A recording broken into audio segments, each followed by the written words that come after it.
السلام علیکم۔ شان اسلامک شارٹس میں اپنی یوٹیوب فیملی کو خوش آمدید کہتا ہوں۔ شان آج اپنے ناظرین کے ساتھ جمعہ کے دن کے حوالے سے دعا کی قبولیت کی بہت ہی اہم حدیث پاک پڑھ کر سنائے گا۔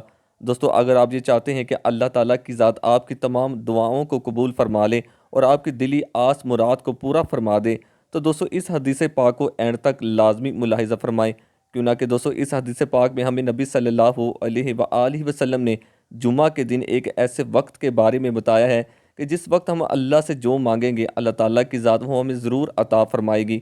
تو دوستو اگر آپ وہ جاننا چاہتے ہیں کہ وہ کون سا وقت ہے تو اس ویڈیو کو اینڈ تک لازمی ملاحظہ فرمائیں۔ اللہ تعالیٰ کی ذات آپ کو پوری حدیث کو ملاحظہ فرمانے کی ہمت عطا فرمائے۔ تو چلیں دوستو حدیث پاک کو شروع کرتے ہیں۔ رسول اللہ صلی اللہ علیہ وآلہ وسلم نے فرمایا، جمعہ کے دن میں 12 گھڑیاں ہیں۔ جو بھی مسلمان اس حالت میں پایا جائے کہ اللہ تعالیٰ سے کوئی سوال کرتا ہے تو اللہ تعالیٰ اسے وہ چیز عنایت فرما دیتا ہے، لہٰذا اسے عصر کے بعد کی آخری ساعت میں تلاش کرو۔ دوستو حدیث پاک کا آپ یہ حوالہ نمبر دیکھ سکتے ہیں۔ دوستو اس حدیث پاک پر خود بھی عمل کریں اور اس حدیث پاک کو صدقہ جاریہ کے طور پر اپنے دوستوں کے ساتھ لازمی شیئر کریں، اور میرے اس چینل شان اسلامی شارٹس کو لازمی سبسکرائب کر لیں۔